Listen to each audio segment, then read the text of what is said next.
Next वही gradient का एक सवाल है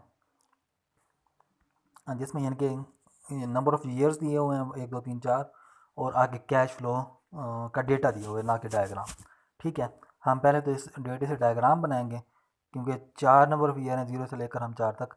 पहले डॉट लगा लेंगे। अब फर्स्ट में क्या है -800, तो -800 लगा दिया। सेकंड में क्या है, सेकंड में 700 बल्कि 8000 था, सॉरी, तो -8000। ठीक है, दूसरे में 7,000 तो -7,000।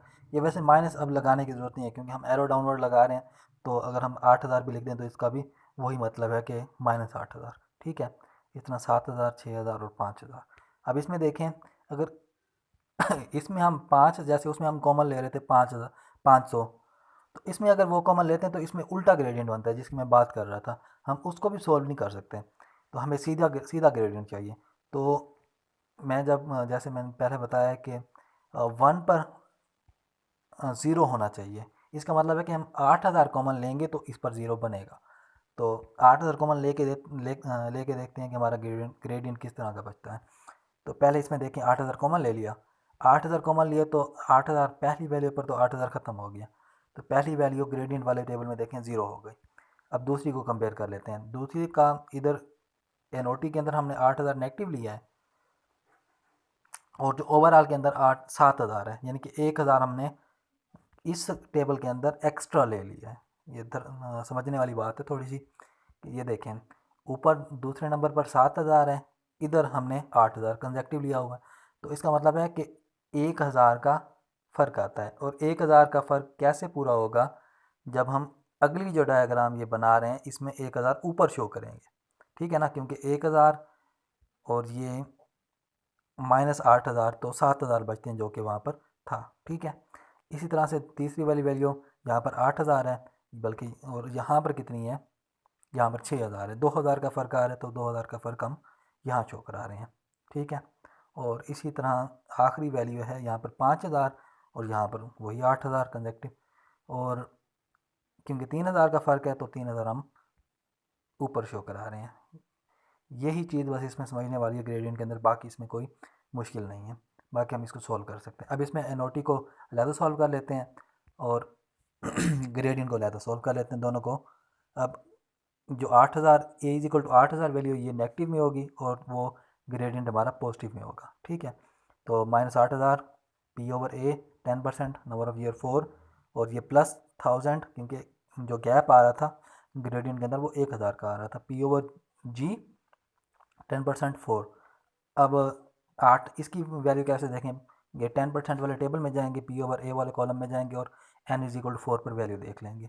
इसमें क्या करेंगे, 10% वाले टेबल में जाएंगे, पी ओवर जी वाले कॉलम में जाएंगे और एन इज इक्वल टू 4 पर हम कीमत देख लेंगे और दोनों को मल्टीप्लाई करके, और बाकी जो भी यानी माइनस प्लस में जो भी वैल्यू बचती है वो हम प्रेजेंट वर्थ, यहाँ पर माइनस होगी, सॉरी यहाँ पर मुझसे गलती हुई है शायद, तो यहाँ पर जो वैल्यू बचेगी वो माइनस के अंदर होगी, -20,981।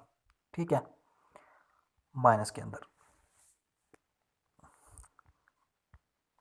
नेक्स्ट है जी नॉमिनल एंड इफेक्टिव इंटरेस्ट। अच्छा, effective interest rate is equal to compounding year, यानी कि I is equal to compounding year. I के दरअसल यहाँ पर एक फार्मूला नीचे आ रहा है, उसमें जो वेरिएबल यूज हो रहे हैं वो यहाँ पर पहले वो कर रहा है। Nominal interest rate R is equal to compounding less than year. जो आई होता है ना, हम आई जिसे कहते हैं, जो सिंपल या कंपाउंड इंटरेस्ट रेट, वैसे हम कंपाउंड ही यूज़ करते हैं, सिंपल यूज़ नहीं करते, वो आई होता है। आई होता है पर एनम। पर एनम का मतलब ये है कि 1 साल के बाद, अगर हमारा इंटरेस्ट 1 साल के बाद बल्कि नहीं बल्कि उससे पहले यानी कि अप्लाई हो जाए, यानी कि 6 महीने बाद हम कह रहे हैं कि 30% या 20% 10% इंटरेस्ट वो लागू हो जाएगा, तो ये फिर वो कंपाउंडिंग नहीं रहेगा, ये फिर रहेगा, इसे हम नॉमिनल इंटरेस्ट रेट आर कहते हैं। ठीक है, ये होगा कंपाउंडिंग लेस देन ईयर, कि जो हम इनके कंपाउंड इंटरेस्ट होगा ये वही कंपाउंड इंटरेस्ट, लेकिन ये होगा 1 साल से कम अरसे के लिए। वो क्वार्टर ऑफ द ईयर हो सकता है, हाफ ऑफ द ईयर हो सकता है। ठीक है, इवन के पर डे का भी हो सकता है। ठीक है, I is equal to 1 + r/m raise to power m - 1। m is a number of compounding per year. M दरअसल है कि number of division of years हैं एक किस्म के, कि एक साल को हमने जितने हिस्सों में तकसीम किया है, अगर हम हाफ ऑफ द ईयर कह रहे हैं या सेमी ईयर कह रहे हैं, तो इसका मतलब होगा हम एक साल के कितने हिस्से कर रहे हैं, दो हिस्से। ठीक है, अगर क्वार्टर ऑफ द ईयर कहते हैं तो इसका मतलब एक साल के चार हिस्से कर रहे हैं। अगर पर डे होगा तो इसका मतलब हम एक साल के 365 हिस्से कर रहे हैं। तो if R is equal to 6% and semi annually I is equal to जो हमने फार्मूला पढ़ा है, आई इज इक्वल टू 1 और 1 + r/m वही फार्मूला लगाएंगे for semi annually. I is equal to 1 + r की कीमत 0.06 है, यानी कि 6% थी ना, 0.06 बन जाएगी ओवर 2, क्योंकि m इज इक्वल टू 2 था, और ब्रैकेट के बाहर रेज़ टू पावर 2 -1। ठीक है, आई की वैल्यू यहाँ पर 6.09% आ जाएगी। फॉर यानी कि क्वार्टरली का मतलब होता है कि 1/4 ऑफ द ईयर, यानी कि एक साल के हम चार हिस्से करेंगे, यानी कि हर 4 महीने बाद हम इंटरेस्ट लगा रहे हैं, कंपाउंडिंग। तो फिर ये कैसे होगा, आई की वैल्यू क्या होगी? तो आर इज इक्वल टू यहाँ पर वही 6% होगा। अब आई की वैल्यू क्या आएगी? I is equal to 1 + 0.06 over 4 raise to power 4 -1 6.13%। और डेली क्या होगा? डेली यानी कि एम इज इक्वल टू 365 हो जाएगा, तो आई इज इक्वल टू 6.18% आ जाएगा। ठीक है,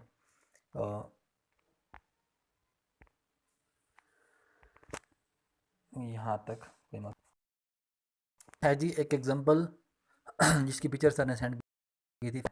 A capital investment of 10,000 can be made in the project that will produce a uniform revenue of 53 $10 for 5 year. 5 साल के लिए वो $5310 रेवेन्यू देगा। And the salvage value of A of $2,000. Annual expenses will be $3,000 per year. Company is willing to accept the project that will be 10% per year before income taxes on all the investment in all the invested capital. Determine whether it is acceptable by using IRR method। जो हमने method भी पढ़ा है, उस method को हम use करके ये पता चलाएंगे कि IRR के मुताबिक ये एक्सेप्टेबल है या नहीं है। ठीक है, तो इसमें दरअसल क्या है कि हमने वो परसेंटेज बतानी है कि जिस परसेंटेज पे ये एक्सेप्टेबल होगा, तो वो हम यहाँ पर सोल्व कर, पहले इसकी डायग्राम बनाएंगे। डायग्राम में देखें, वो शुरू की इन्वेस्टमेंट बता रहा है कि 10,000 कैपिटल इन्वेस्टमेंट। अब 10,000 क्योंकि हम अपनी जेब से लगा रहे हैं, तो 10,000 डाउनवर्ड आ जाएगा। फिर कह रहा है कि हर साल जो हमें रेवेन्यू मिल रहा है वो $5310 है, तो $5310 एक से लेकर 5 तक हम लगा देंगे डायग्राम के अंदर, जैसे यहाँ पर शो किया हुआ है। और फिर कह रहा है कि जो इसकी एक्सपेंसेस हैं, एक्सपेंसेस $300 हैं, $3000 हैं, वो $3000 भी हम यहाँ पर डाउनवर्ड शो करा देंगे। और नेक्स्ट सैलवेज वैल्यू वो होती है कि जब हम अपना प्लांट ख़त्म करते हैं, तो जो बाकियात बच जाती हैं उस प्लांट की, वो हम बेच देते हैं। ठीक है, वो होती है सैलवेज वैल्यू। यहाँ पर 2000 सैलवेज वैल्यू है, और 2000 क्योंकि हमें मिलेगा, हमारी जेब में आएगा, तो 2000 का एरो भी यहाँ पर मैंने अपवर्ड शो कराया हुआ है। ये इसकी डायग्राम बन गई है। अब रफ़ आइडिया मैं यहाँ पर दे रहा हूँ डायग्राम की मदद से। अब फ़र्ज़ करें कि हमारा जो आई है, इंटरेस्ट रेट है, उसके हिसाब से ना हमारी वैल्यू चेंज होती रहती है। ठीक है ना, एक ख़ास इंटरेस्ट रेट पर ना ये यानी कि सेट हो गया। अब देखें चेंज क्यों होगी, प्लस माइनस क्यों होगी? वैसे एक जहन में तो ये आता है कि इंटरेस्ट बढ़ता जा रहा है तो हमारी वैल्यू बढ़ेगी। अब देखिए, इंटरेस्ट दोनों चीज़ों पे लग रहा है। एक इंटरेस्ट यानी कि अगर इंटरेस्ट की बात करें, तो इंटरेस्ट आपके एक्सपेंसेस पर भी लगेगा अगर ज़्यादा करेंगे, इंटरेस्ट आपके एनओटी पर भी लगेगा अगर ज़्यादा करेंगे। ठीक है, तो दोनों सूरतों में एक बीच का रास्ता होगा जहाँ पर वैल्यू ज़ीरो होगी, यानी कि प्रेजेंट वर्थ की वैल्यू ज़ीरो होगी, एक ख़ास परसेंटेज होगी। ठीक है, हमने वो परसेंटेज मालूम करनी है। अब इसमें यह है कि हम 5 पर और 15 पर पहले चेक कर लेते हैं कि 5 पर क्या आती है, 15 पर क्या आती है। फ़र्ज़ करें 5 पर पॉजिटिव आ रही है, 15 पर नेगेटिव आ रही है, इसका मतलब है कि वैल्यू इन दोनों के दरमियान है, यानी कि PW की वो वैल्यू 5% और 15% के दरमियान है, जिस पर P0 की वैल्यू यानी कि आई की वो वैल्यू 5 उन दोनों वैल्यू के दरमियान में होगी जो हम निकालेंगे। यानी कि जिस पर पी नॉट की वैल्यू ज़ीरो होगी। हमने यहाँ पर फाइंड ये करना है कि आई की वो वैल्यू जिस पर पी नॉट की वैल्यू ज़ीरो हो। सॉल्व करते हैं। प्रेजेंट वर्थ की वैल्यू पहले निकाल लेते हैं 5 पर। ये डायरेक्ट निकाली हुई है मैंने। 1568 आता है, और इसी तरह से हम निकाल लेंगे 15% पर, जो कि -1262/0 आता है। अब मैंने इसका रिजल्ट का टेबल बनाया हुआ है, I is equal to I over P W का। अब 5% पे 1568 है, और 15% पे 1262 है, और हमने वो आई मालूम करना है जिस पे प्रेजेंट वर्थ की वैल्यू ज़ीरो हो। ठीक है। अब इंटरपोलेशन आपको आती है। आई -5%, 15% -5%।